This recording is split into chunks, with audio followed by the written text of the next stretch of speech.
Hello, and welcome to the Clear Voice, brought to you by Clear Career Professionals. This week, we have one of our Associate Vice Presidents, Danny Kistner, with us today. Welcome to the show, Danny. Thank you for having me, James. Good to be here.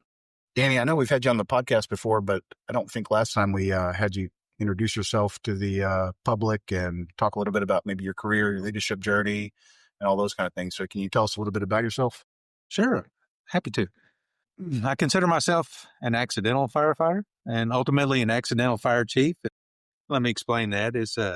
In high school, I had a dream. I wanted to follow in my father's footsteps and join the military. And his dream has always been to be, he wanted to be a physician in the military, an Army surgeon. I kind of shared that same dream. And in high school, growing up in El Paso, I didn't know that I had what it took to be an Army surgeon. And so I enrolled in a community college course in El Paso on emergency medical technology to see if I had the wherewithal, the stomach for it. And I did. And part of the program was to ride out on local EMS service, which I did. And I just fell in love with it. I'm also of that generation that grew up with Johnny and Roy. I was hooked from then. All I wanted to be was a firefighter and a paramedic. And I applied throughout the state of Texas, got hired with Houston and Garland at the same time. Garland's a suburb of Dallas. And the day I was supposed to report to Houston, they put on a hiring freeze. And at the same time, I had a job offer from Garland. So that's how I ended up in Garland, which I feel very blessed that I did. Exemplary career in Garland for 26 years, retired as an assistant fire chief. I wanted to spread my wings and took a fire chief role in Lufkin. And I was there for a couple of years before I had opportunity to finish my career for the next 12 years in McKinney, Texas, just shy of 12 years. And I called myself an accidental fire chief. And actually every position that I rose to, it was intentional, but it was accidental. Now it was intentional because I purposefully prepared myself for it, but it was accidental because I was really enjoying every position I was in. Matter of fact, I was a firefighter for 10 years before I even contemplated promoting. And it was just such an incredible experience. But I always wanted to know more. I always wanted to know, why are we doing it this way? What if we did it this way? What if we did it that way? And I felt like in some circumstances that I don't know that everybody shared that particular opinion. And so I would promote so that I could explore that curiosity and expand on that curiosity. And so ultimately that led me to become a fire chief. It was like that once you hit that next level, it's, oh, what else can I do? What else do I need to know? I was that weirdo. I was that guy that always tried to try different things. Okay. A new thing popped up on sensors that activated airbags. What was that strange phenomenon in the 80s, 90s? And we would help study the proper placement of those sensors and submit our data to the Dallas Injury Prevention Council back in the day, which I hope was used to influence the proper position of those sensors. We explored trauma care. We explored, you name it. It was trying to make industry better, trying to make our job better, trying to improve survivability of the community. It was that natural curiosity that really drove me to keep challenging myself and take it to the next level. I was never satisfied with the status quo. And we don't know what we don't know. So that was kind of my driving force. And then probably midway-ish, I guess, through my career, there was a couple pinnacle events, life-changing moments that superficially you might pass over or not really think about a whole lot. One is I often in public speaking share my story about responding to a structure fire that had a partial collapse. We were operating on the inside, but it didn't even dawn on us how close we came to being injured or killed. Our mentality, our philosophy at the time was, well, this is exciting. This is why we got into the service. This is so cool.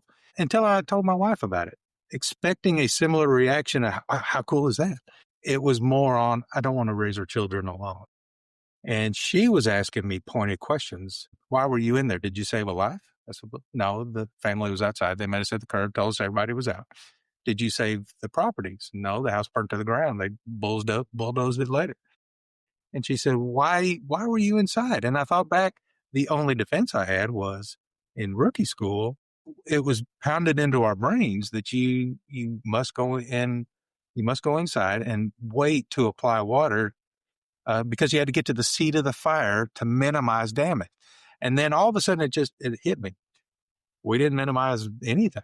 And so that was one pinnacle event. The other pinnacle event was a conversation as a young battalion chief that I had with Kathy Hedrick with the National Fallen Firefighters Foundation, whose son was killed, a young volunteer firefighter, 18, 19 years old, was killed in a wind-driven fire, attempting to rescue victims. He successfully saved one individual, and he was searching for others when he got trapped and overcome. Her comment was, leadership failed my son. And I did not take that personally. I did not take that as a condemnation of the fireground leadership, the incident commander, because they did what they knew to do and what they were trained to do. Rather, I took that as a challenge to accept the responsibility as a battalion chief, as somebody that's responsible for the health and wellness of the community, the health and wellness of my firefighters, and learn everything I possibly could about the job, because I could not live with the burden of somebody dying because of something I didn't do, but I should have, or something I didn't know, but I should have. And that's kind of been my driving philosophy and what keeps me ever curious, ever learning. That kind of sent me on my graduate study path as well. I have a doctorate in liberal studies from Southern Methodist in Dallas. I chose that particular path because I wanted to know more about human behavior and why we do things the way we do, in hopes that I could have greater influence on the industry so that we can improve survivability and quality of life for firefighters and for the community alike. James, I could go on and on and on. As I said, I really feel like I've had a blessed career, got to do and see more than most people do in a lifetime. So I feel very fortunate to be in the position I am. Well, Danny, thank you for sharing that. I think it's pretty poignant that you are talking about curiosity this week. Every time I turn around, I keep hearing that word, and something's pointing me to that. And I don't know if you've watched Ted Lasso, but he has a famous quote in the series that says, "Be curious and not judgmental." And I think that's actually written on our board this week as the quote of the week at work. One of the things that I'm interested in are those curious employees. They make some of the best employees, but they're sometimes the biggest pains if you're trying to get things done because they're asking those questions. For the leaders out there, even those of us that recognize that those are the best employees, do you have any advice for those leaders on having the patience to walk those curious minds through things and remaining open-minded and of the value that they can bring? Sure. And you mentioned a quote, and I hope I quote this one correctly. I think it was Stephen Covey that said, listen to understand first. I know that's a difficult thing. It's human nature to want to engage, want to talk, think that our point of view is always correct. But I try to intentionally listen to what an employee, and it doesn't have to be an employee, another individual with another idea, listen to understand their perspective and their point of view. It may not change mine, but it might. And I try to keep an open mind. The other thing is related to the open mind. We need to be introspective. Just because we were brought up a certain way, we think a certain way, does not mean it's the only right. There may be more rights out there. Yeah, sometimes coming from the public safety side, it's hard for me to understand why we don't try some different things. We've got more freedom to experiment on different things because probably what we're doing in the office isn't going to cause anybody to get hurt out there. So, you got a little more freedom to try new things, and you just have to figure out if the cost and the potential harm is worth, trying something that's not the way you've normally done it. Sure. In the fire service, especially, we have a tendency to hang on to tradition and to hang on to way we've always done things. Even though we try to hang on to these same basic principles that are centuries old, the environment with which we operate has changed dramatically.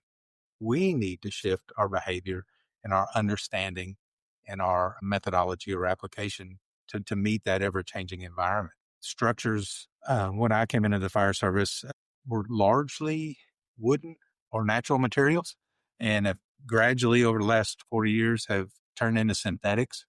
Well, it's plastics or solidified gasoline, really.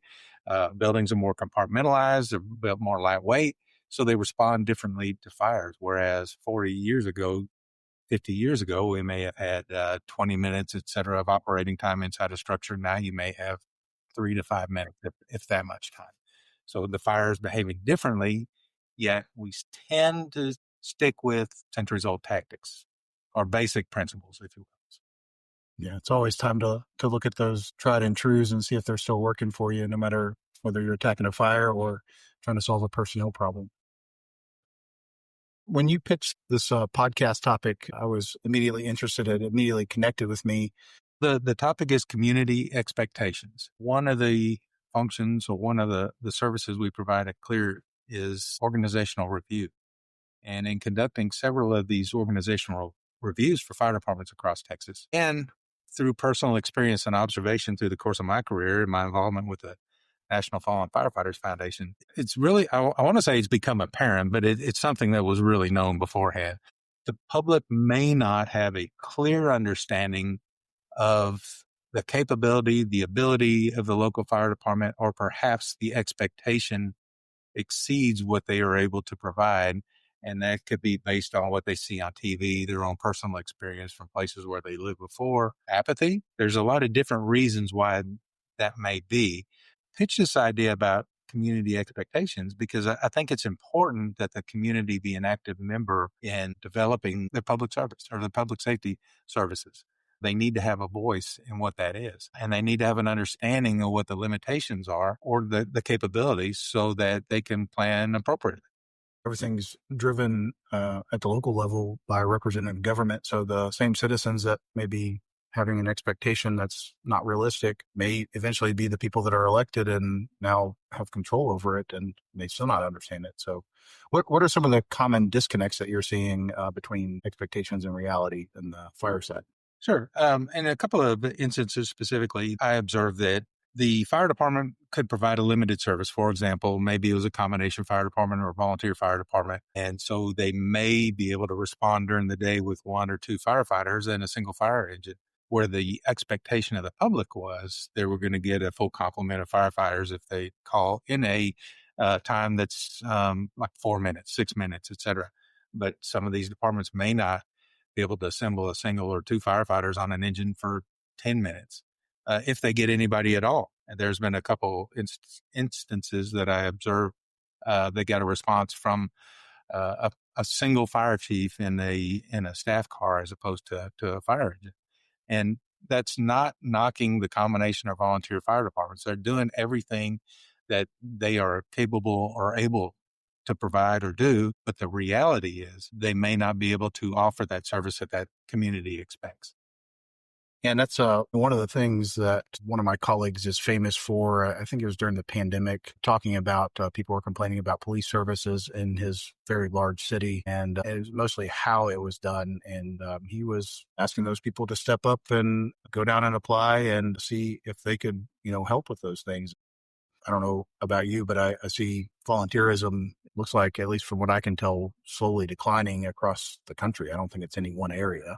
No, I think that's across the board. That's a steadily increasing problem in the fire services volunteerism for the volunteer fire departments, especially, and even some of the career organizations have seen a decrease in applicants.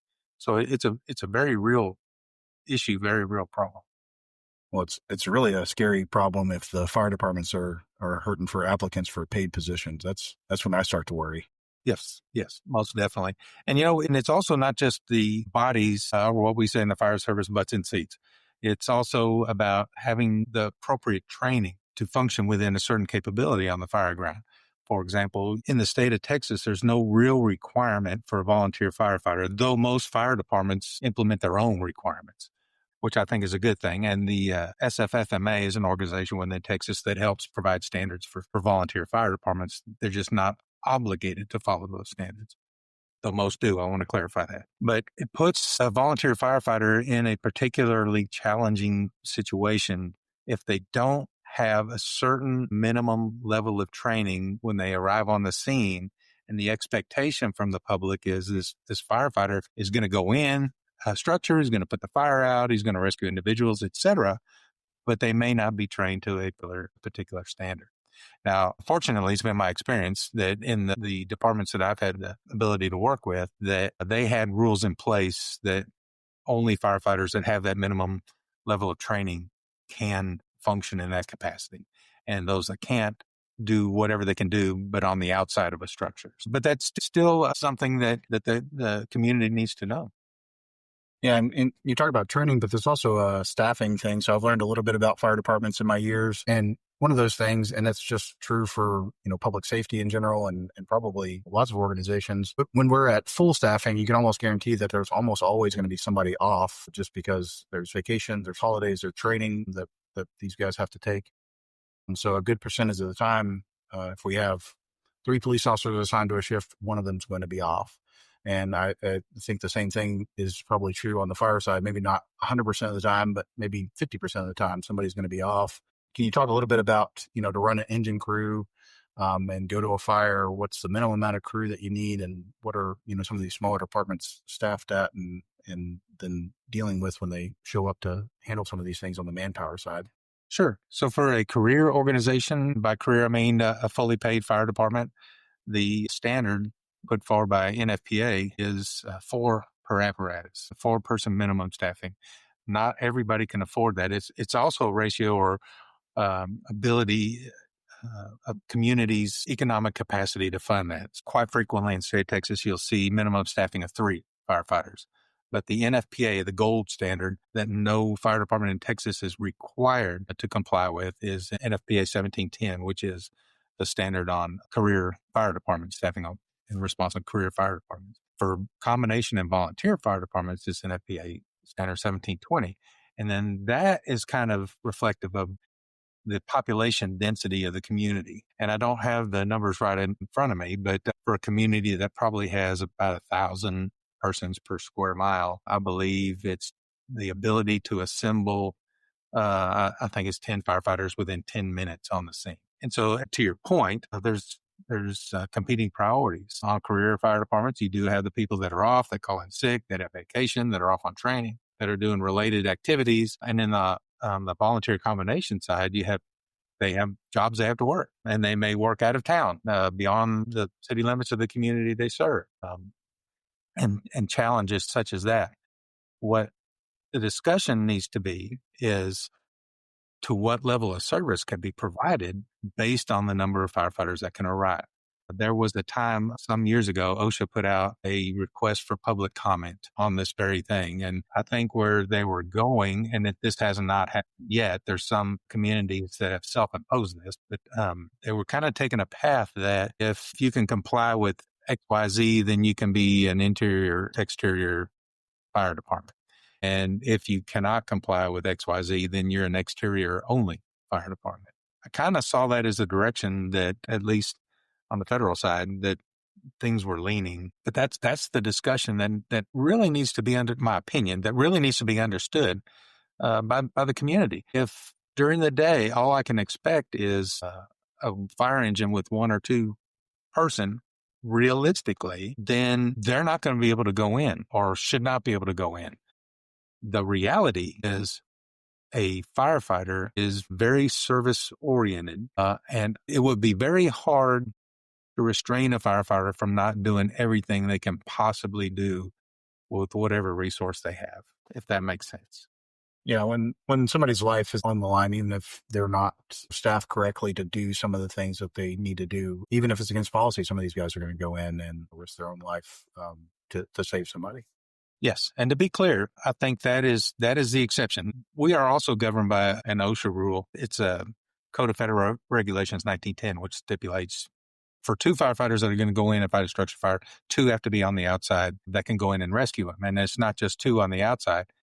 It's 2 that could abandon whatever they're doing to go in and rescue any firefighter that may get in trouble that's on the inside. Just to make another point, on the 2 in, 2 out, all those rules go out the window if there's a victim, a savable life on the inside. And then you do whatever humanly possible to attempt to make a rescue.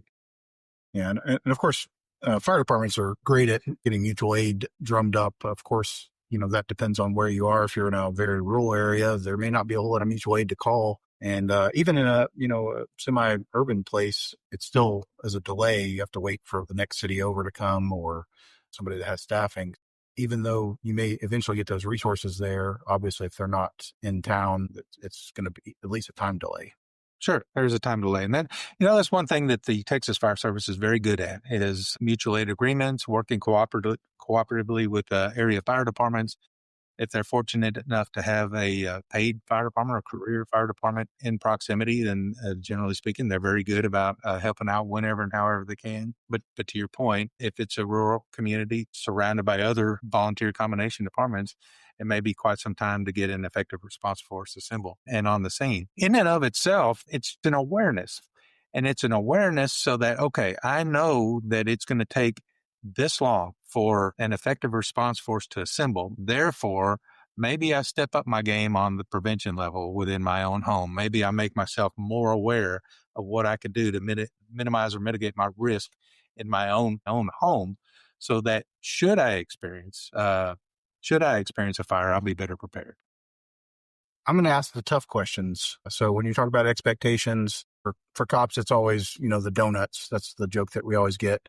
And for firefighters, it's always, what are they doing in the firehouse when they're not on a call? And it's, that's speculated that everybody just plays Xbox and hangs out on the lazy boys. Surely there's more than that going on during the duty day. Is more than Xbox. So what's the reality there? Yeah. I'll say this. There absolutely is more going on during the day than just playing Xbox. But firefighters do need downtime. They can't be at maximum expectation or maximum capacity 24 hours a day. The psyche, the human body just cannot withstand that. There needs to be some type of outlet to de-stress. So if they're playing Xbox, that's okay. If they're taking a nap, that's okay. Because most of the time they're ramped up anyway, halfway expecting that alarm to go off and where they're going to have to respond. If not, then they're taking care of their equipment. They're making sure their equipment is maintained so that it doesn't fail when they're on the emergency scene. They're training with their equipment to make sure they're just as proficient with it as can be. Discovering that you don't know how to do something on the fire ground is just not acceptable. And, they may be studying streets. They're doing something job related. And most people don't realize, but to maintain certification for your various Texas Commission levels of the fire service, just about everything we do has its own individual certification. There's a certain number of continuing education hours that you have to log per certification. And there's a minimum the Texas Commission requires just to maintain a basic firefighter certification. So it almost is where you have to do something every shift just to maintain that. So to characterize that firefighters spend a lot of their time just downtime is not really, that's not accurate. But when they do, it's okay. Very stressful jobs. Our fire department here locally has had a tough week with a couple of crazy calls. And definitely if you're in city management or, the police department and those calls have gone on. So check on your guys. We're all on the same team at the end of the day and trying to, provide services to the community. And we want to make sure everybody's safe mentally and physically because it is a tough job. Yeah, absolutely. Any other major expectation problems that you're seeing out there? Any other disconnects? Well, I would like to flip it around for a minute. We've pretty much been talking about community expectation, realistic expectation, getting more involved, having a voice in the development of what they want the response to look like. Flip it around a little bit, and that is, what does a firefighter think the public wants? And that's kind of been an age-old question. I spent I guess my whole career, but really in earnest the last 20 years, trying to improve firefighter survivability and quality of life. And one thing that we discovered, or just kind of learning from a survey we did, I did in my graduate work, and then we did with the NFFF last year, asked that question of, do firefighters believe the community expects them to risk their life for various things? And while most responded as you would think, that they want probably you to do everything in your power to save savable lives. That's, I think, is a given. There is still, especially among, at least in this convenience survey that we did, there's still a group, especially of younger firefighters, that at least responded that they believe the community thinks that they want them to risk their life for stuff.